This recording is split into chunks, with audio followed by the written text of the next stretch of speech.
3 ഹൃദയങ്ങളോടുകൂടി നീല നിറത്തിലുള്ള രക്തം ധമനികളിലൂടെ പമ്പ് ചെയ്യുന്ന ഒരു ജീവിയെ സങ്കല്പിക്കുക. വെള്ളച്ചാക്ക് പോലുള്ള രൂപമില്ലാത്ത ശരീരമാണെങ്കിലും കുട്ടികൾക്ക് തുറക്കാൻ കഴിയാത്ത കുപ്പികൾ പോലും ഇതിന് അനായാസം തുറക്കുവാൻ സാധിക്കും. ചർമ്മം കൊണ്ട് ഇതിന് പ്രകാശത്തെ അനുഭവിക്കുവാനും രുചിക്കുവാനും സാധിക്കും. ഇതിന് ചെവികളില്ല, പക്ഷേ ഇൻഫ്രാറെഡ് പരിധിയിൽ പോലും നല്ലതുപോലെ ശ്രവിക്കുവാൻ കഴിയും. ഇതിന് നിരന്തരം നിറവും ഘടനയും മാറുവാൻ സാധിക്കും.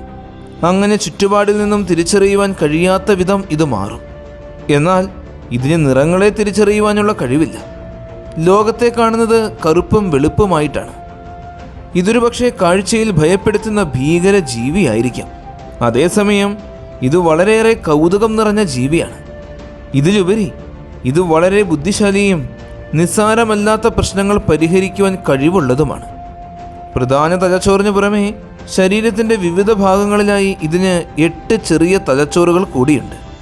ഈ അധിക തലച്ചോറുകൾ അവരവരുടേതായ തീരുമാനങ്ങൾ എടുക്കുകയും ചെയ്യും. ഏതാണ് ഈ അത്ഭുത ജീവി? ഇത് ഭൂമിയിലുള്ളത് തന്നെയാണോ? അതെ, നിങ്ങൾ ഊഹിച്ചത് ശരിയാണ്. ഇത് നീരാളിയാണ്.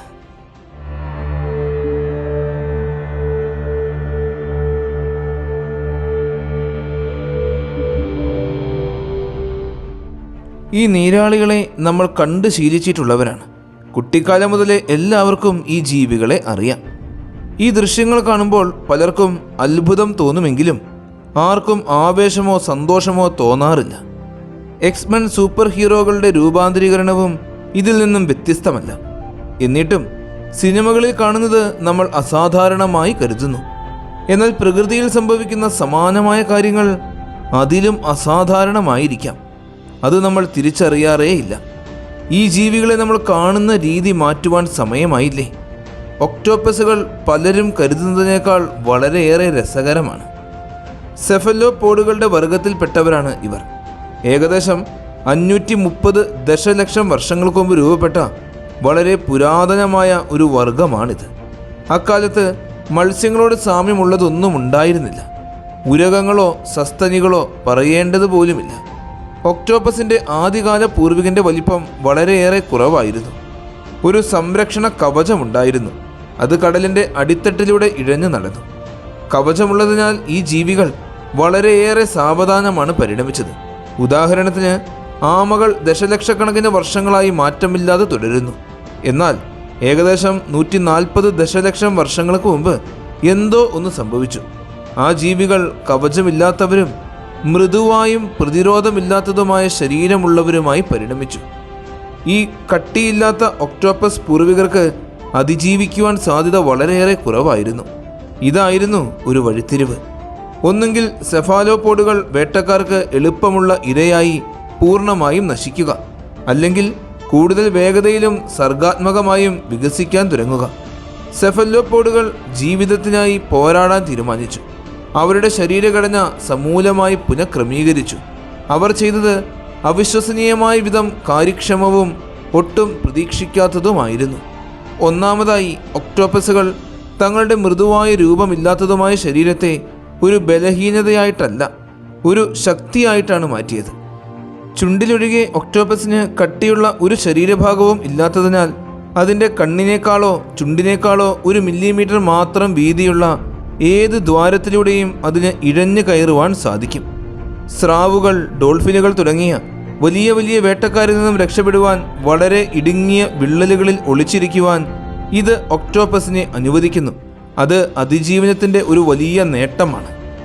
രണ്ടാമതായി, ഒക്ടോപ്പസുകൾ ശ്രദ്ധിക്കപ്പെടാതിരിക്കുന്നതിനു വേണ്ടി കൂടുതൽ മികച്ചൊരു മാർഗം വികസിപ്പിച്ചു. വാസ്തവത്തിൽ ഭൂമിയിൽ വേഷം മാറുന്നതിൽ ഏറ്റവും മികച്ച മൃഗങ്ങളിൽ ഒന്നാണിവ. എത്ര വേഗതയിലും അപ്രതീക്ഷിതമായിട്ടും ഇത് നിറം മാറും. നിറം മാത്രമല്ല, അതിൻ്റെ ഘടന തന്നെ മാറ്റും. അതിലുപരി ശരീര ഉപരിതലത്തിൻ്റെ ഘടനയും മാറ്റും. ഒക്ടോപ്പസ് ചുറ്റുപാടുമായി ലയിക്കുമ്പോൾ മാറ്റങ്ങൾ തൽക്ഷണം അല്ലെങ്കിൽ ഘട്ടം ഘട്ടമായി സംഭവിക്കുന്നു. ഈ മൃഗം ഒരു കൂട്ടം ആൽഗകളിൽ നിന്നോ പവിഴത്തിൽ നിന്നോ മണലിൽ നിന്നോ കല്ലിൽ നിന്നോ മറ്റെന്തെങ്കിലും നിന്നോ തിരിച്ചറിയുവാൻ കഴിയാത്ത വിധം മാറിപ്പോകും. നമ്മളിത് കണ്ടിട്ടുള്ളത് സയൻസ് ഫിക്ഷൻ സിനിമകളിൽ മാത്രമാണ്. ഈ ജീവി എന്താണ് ചെയ്യുന്നത്? ഇത് പ്രകൃതി നിയമങ്ങൾ പാലിക്കുന്നുണ്ടോ? ഇതെങ്ങനെ സാധ്യമാകും? സെഫലോപോഡിൻ്റെ വേഷം മാറൽ ക്രോമാറ്റോഫോറുകൾ എന്നറിയപ്പെടുന്ന വളരെ സങ്കീർണമായ ടിഷ്യൂക്കളെ ആശ്രയിച്ചിരിക്കുന്നു. ഇവ ഒക്ടോപ്പസിൻ്റെ ചർമ്മത്തിൽ ചിതറിക്കിടക്കുന്ന വർണ്ണങ്ങൾ നിറച്ച ചെറിയ ചെറിയ സഞ്ചികളാണ്. ഇവ ചർമ്മത്തെ സാന്ദ്രമായി മൂടുന്നു. ക്രോമാറ്റോഫോറുകളിൽ കറുപ്പ്, ചുവപ്പ് അല്ലെങ്കിൽ മഞ്ഞ വർണ്ണങ്ങൾ ഉണ്ടാകും. ഈ സഞ്ചികളെ വലയം ചെയ്തിരിക്കുന്ന റാഡിയൽ പേശികൾക്ക് കണ്ടെയ്നർ വലിച്ചു നീട്ടാനും അതുവഴി വർണ്ണം വെളിപ്പെടുത്തുവാനും കഴിയും.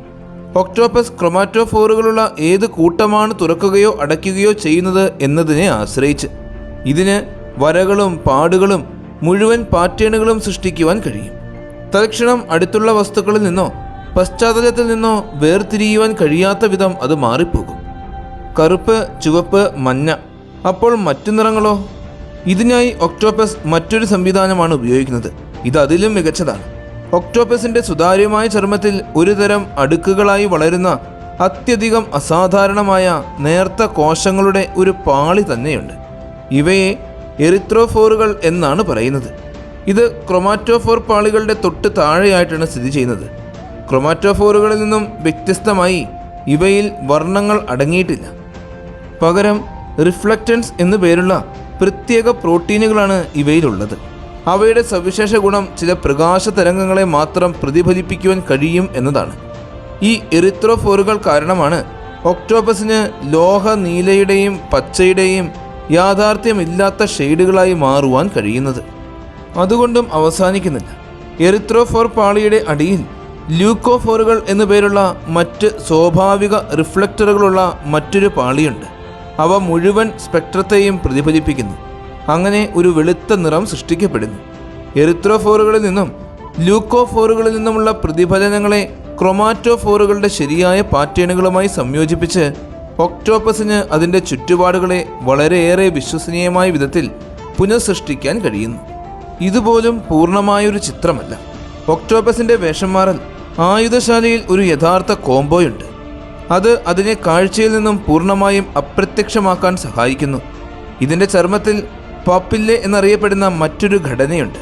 ഇത് ചർമ്മത്തിൻ്റെ ഘടന മാറ്റുവാനും ഉയരുന്നതും താഴുന്നതുമായ വരകളും മുഴകളും സൃഷ്ടിക്കുവാനും കഴിയും. അതിൽ ഒക്ടോപ്പസ് ചുറ്റുപാടിനെ നിറവും പാറ്റേണും മാത്രമല്ല, ഉപരിതല ഘടനയും അനുകരിക്കുന്നു. ഇവിടെ നിങ്ങൾക്ക് ഒരു ഒക്ടോപ്പസിനെ കാണുവാൻ സാധിക്കുന്നുണ്ടോ? എനിക്ക് കാണുവാൻ കഴിയുന്നില്ല. ആരും കാണുന്നില്ല. എന്നിട്ടും അത് നമ്മുടെ മുന്നിൽ തന്നെയുണ്ട്. ഈ ഉപകരണങ്ങളെല്ലാം ഉപയോഗിച്ച് മൃദുവായ ശരീരമുള്ള കവചമില്ലാത്ത ഒക്ടോപ്പസ് ദശലക്ഷക്കണക്കിന് വർഷങ്ങളോളമായി സമുദ്രത്തിലെ വേട്ടക്കാരെ കബളിപ്പിച്ചുകൊണ്ടേയിരിക്കുകയാണ്. ഒക്ടോപ്പസുകൾ അതിജീവനത്തിനായി അവരുടെ വേഷം മാറലിനെ മാത്രമല്ല ആശ്രയിക്കുന്നത്. അവരുടെ ശരീരം കൈകാര്യം ചെയ്യുന്ന രീതി അതിജീവനത്തിനുള്ള കൂടുതൽ ഫലപ്രദമായ ഉപകരണമാണ്. കടലിൻ്റെ അടിത്തട്ടിലൂടെ സഞ്ചരിക്കുമ്പോൾ അതിനനുസരിച്ച് വേഷം മാറുവാൻ ഒക്ടോപ്പസുകൾക്ക് നിരന്തരം പശ്ചാത്തലം നിരീക്ഷിക്കേണ്ടതുണ്ട്. തീരുമാനങ്ങൾ എടുക്കുന്നതിൽ അവർ മിന്നൽ വേഗതയുള്ളവരാണ്. ഒരു മണിക്കൂറിൽ ഒരു ഒക്ടോപ്പസിന് 177 തവണ അതിൻ്റെ വേഷം മാറാൻ കഴിയുമെന്നാണ് നിരീക്ഷണങ്ങൾ കാണിക്കുന്നത്. ഒക്ടോപ്പസിൻ്റെ വേഷം മാറ്റം പ്രതികരണ വേഗത 200 മില്ലി സെക്കൻഡ് വരെയാണ്. ഇത് മറ്റേതൊരു മൃഗത്തിൻ്റെതിനേക്കാൾ ഒരുപാടേറെ വേഗതയുള്ളതാണ്. ഒക്ടോപ്പസിന് അതിൻ്റെ ചുറ്റുപാടുകളോട് പ്രതികരിക്കുന്ന വേഗതയും നിറങ്ങൾ, പാറ്റേൺ, രൂപങ്ങൾ എന്നിവയെല്ലാം പുനർസൃഷ്ടിക്കുന്നതിലെ കൃത്യതയും പരിഗണിക്കുമ്പോൾ ഈ ജീവിക്ക് അതിശയകരമായ കാഴ്ചശക്തി ഉണ്ടോ എന്ന് സ്വാഭാവികമായും അത്ഭുതപ്പെടാം. ഒരു ജോഡി സാധാരണ കണ്ണുകൾ കൊണ്ട് ഇതിനെങ്ങനെ ഇത്ര നന്നായി കാണുവാനും നിറങ്ങളെല്ലാം ഇത്ര കൃത്യമായി തിരിച്ചറിയുവാനും കഴിയും? ഇവിടെ ഒരു വലിയ ആശ്ചര്യം കടന്നു വരുന്നു. നീരാളികൾക്ക് അതിൻ്റെ കണ്ണുകൾ കൊണ്ട് ഒട്ടും നിറങ്ങളെ തിരിച്ചറിയുവാൻ കഴിയില്ല. ഇത് നിറങ്ങളെ കാണുവാൻ സാധിക്കാത്ത കളർ ബ്ലൈൻഡാണ്. ഇത് എങ്ങനെ സാധ്യമാകും?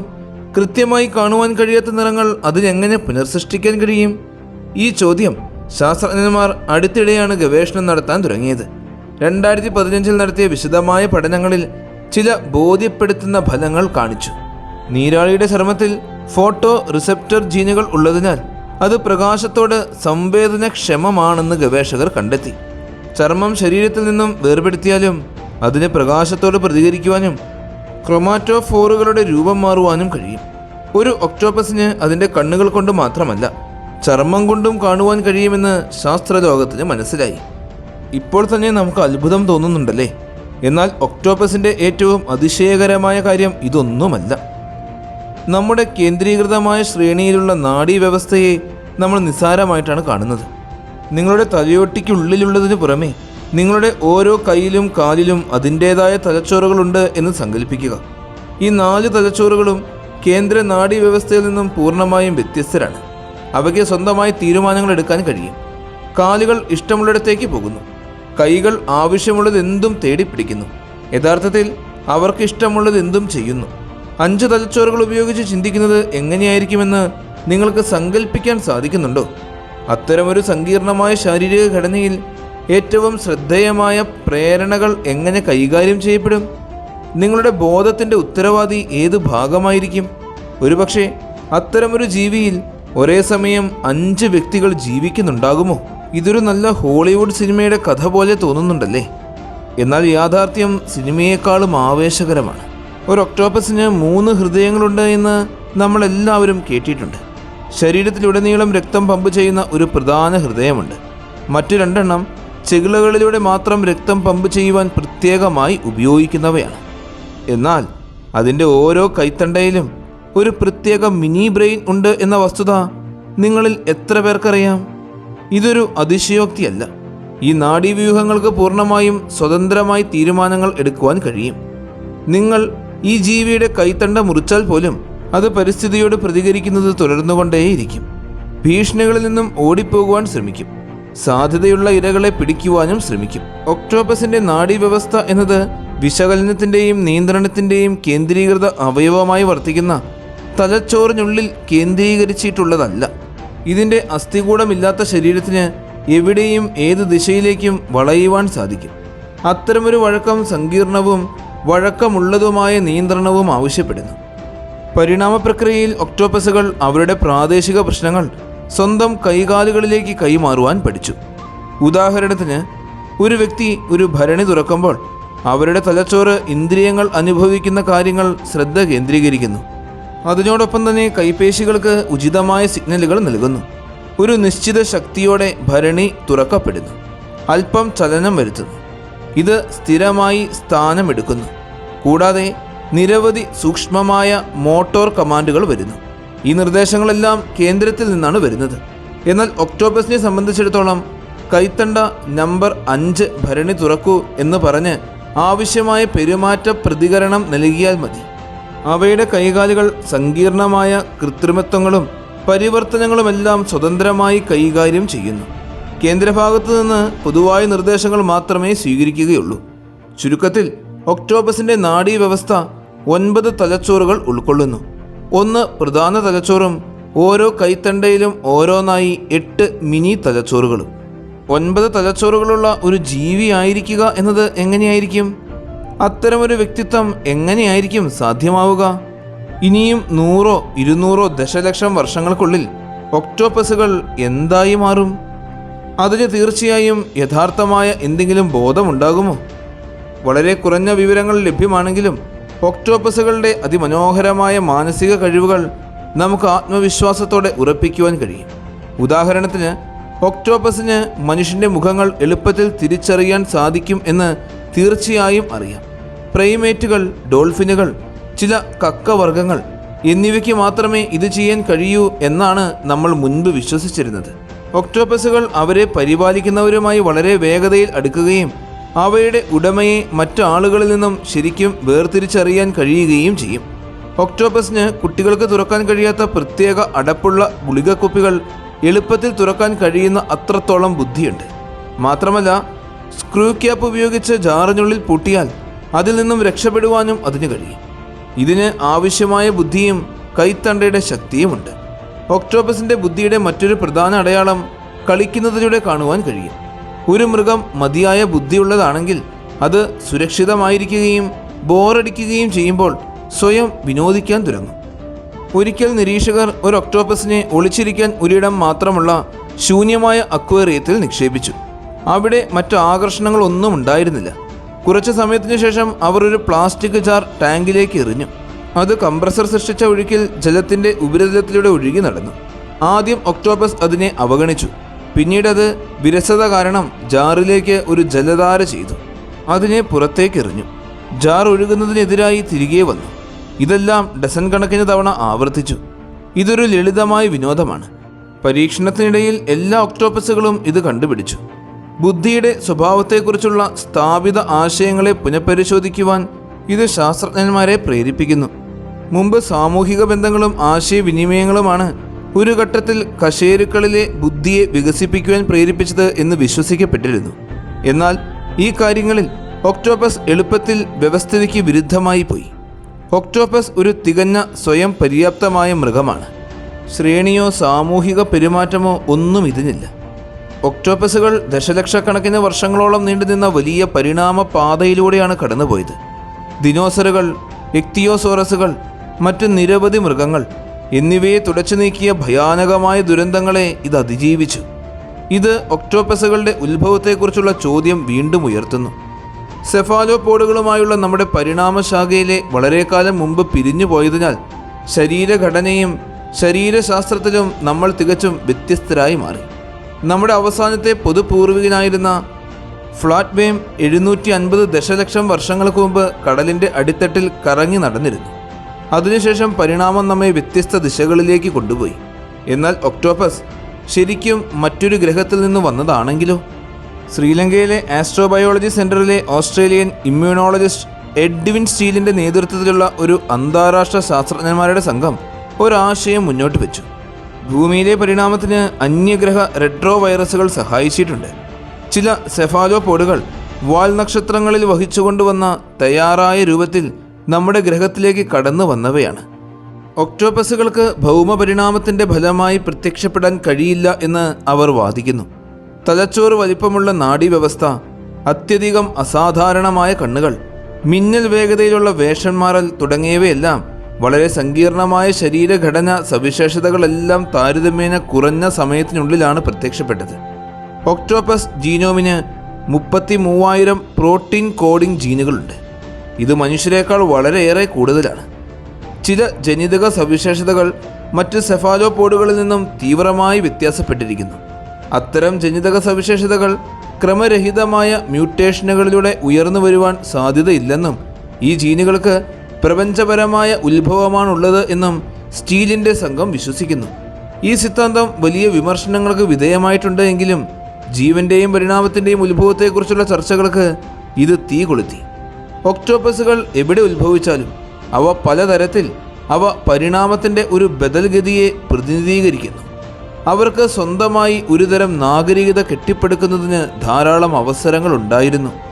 ദശലക്ഷക്കണക്കിന് വർഷങ്ങളോളമായി ബുദ്ധി വികസിപ്പിക്കുവാനും ഒരുതരം നാഗരികത കെട്ടിപ്പടുക്കുവാനും വളരെ അധികം സാധ്യതയുണ്ടായിട്ടും എന്തുകൊണ്ടായിരിക്കും ഒക്ടോപ്പസുകൾക്ക് വളരെ ബുദ്ധിമാന്മാരാണെങ്കിലും മൃഗങ്ങളായി തുടരുവാൻ തിരഞ്ഞെടുക്കപ്പെട്ടത്? എന്തുകൊണ്ടാണ് നമ്മൾ സൃഷ്ടിയുടെ മകുടമായത്, അവരതാകാതെ പോയത്? കാരണം ബുദ്ധിയുടെ കുറവല്ല, വിരോധാഭാസമെന്ന് പറയട്ടെ.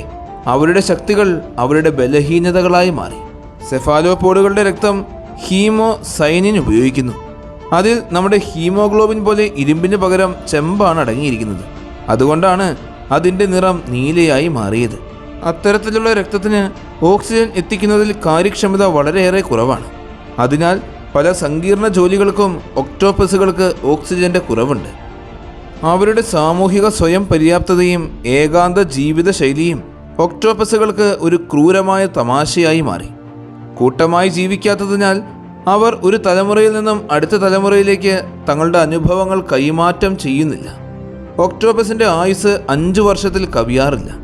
ശരാശരി 1-3 വർഷം മാത്രമാണ്. അതുകൊണ്ട് തന്നെ ഓരോ തലമുറയും ഈ ലോകത്തെക്കുറിച്ച് തുടക്കം മുതൽ പഠിക്കേണ്ടി വരുന്നു. ഈ ഘടനകൾ ഇല്ലായിരുന്നുവെങ്കിൽ സെഫാലോപോഡുകൾക്കും അവയുടെ ബന്ധുക്കൾക്കും ശ്രദ്ധേയമായ ബുദ്ധിയുള്ളവരായി മാറുവാൻ കഴിയുമായിരുന്നു. ഒരു ദിവസം കരയിലെ ഇരുപാദ രാജാക്കന്മാരായി മാറിയ നമ്മൾ കടലിലെ 8 കാലുകളുള്ള രാജാക്കന്മാരുടെ നാഗരികതയെ അഭിമുഖീകരിക്കേണ്ടി വന്നേനെ. അല്ലെങ്കിൽ ഈ 2 കൂട്ടരും ചേർന്ന് എക്കാലത്തെയും മഹത്തായ അന്തർനാഗരിക സഖ്യം കെട്ടിപ്പടുത്തേനെ. ഒക്ടോപ്പസുകളെക്കുറിച്ചുള്ള ഈ പഠനം നമ്മെ എത്തിക്കുന്നത് ലളിതമെങ്കിലും വിസ്മയിപ്പിക്കുന്ന ഒരു തിരിച്ചറിവിലേക്കാണ്. ബുദ്ധി എന്ന പ്രതിഭാസം പ്രകൃതിയിൽ പല രൂപത്തിലും ഭാവത്തിലും പ്രത്യക്ഷപ്പെടാം. കശേരുകികളായ നമ്മൾ മനുഷ്യർക്ക് ഒരു കേന്ദ്രീകൃത തലച്ചോറാണുള്ളത് എങ്കിൽ ഒക്ടോപ്പസുകൾ വികേന്ദ്രീകൃതമായ ബുദ്ധിയുടെ ഉത്തമ ഉദാഹരണങ്ങളാണ്. അവയുടെ ശരീരഘടനയും അതിജീവന തന്ത്രങ്ങളുമെല്ലാം നമുക്ക് അന്യഗ്രഹ ജീവികളെ പോലെ തോന്നിയേക്കാം. പക്ഷേ അവ ദശലക്ഷക്കണക്കിന് വർഷങ്ങളോളമായി നമ്മുടെ സമുദ്രത്തിനുള്ളിൽ ജീവിക്കുന്നവയാണ്. ആയുസ് കുറവായതുകൊണ്ട് അറിവ് തലമുറകളിലേക്ക് കൈമാറുവാൻ കഴിയാത്തത് കൊണ്ടും മാത്രമാണ് അവ ഒരു നാഗരികതയായി വളരാത്തത്. നമ്മുടെ ഭൂമിയിലെ ജീവൻ്റെ വൈവിധ്യത്തെക്കുറിച്ച് നമ്മൾ അത്ഭുതപ്പെടേണ്ടിയിരിക്കുന്നു. ബുദ്ധി എന്നത് നമ്മൾ മനുഷ്യർക്ക് മാത്രം അവകാശപ്പെട്ട ഒന്നല്ല എന്ന് മനസ്സിലാക്കുവാനും ഒക്ടോപസുകൾ നമ്മെ പഠിപ്പിക്കുന്നു. ഒരുപക്ഷെ നമ്മൾ പ്രപഞ്ചത്തിൽ അന്യഗ്രഹ ജീവികളെ തിരയുമ്പോൾ അവ ഇതുപോലെ നമുക്ക് സങ്കല്പിക്കാൻ പോലും കഴിയാത്ത രീതിയിലുള്ള ശരീരഘടനകളുള്ളവരായിരിക്കാം. നീരാളി എന്ന ഈ അത്ഭുത ജീവിയെക്കുറിച്ചുള്ള വീഡിയോ എല്ലാവർക്കും ഒരുപാട് ഇഷ്ടമായെന്ന് വിശ്വസിക്കുന്നു. നിങ്ങളുടെ എല്ലാവരുടെയും സപ്പോർട്ടുകൾ കൂടെ ഉണ്ടാകണം. നല്ലൊരു വീഡിയോയുമായി അടുത്ത എപ്പിസോഡിൽ കാണാം.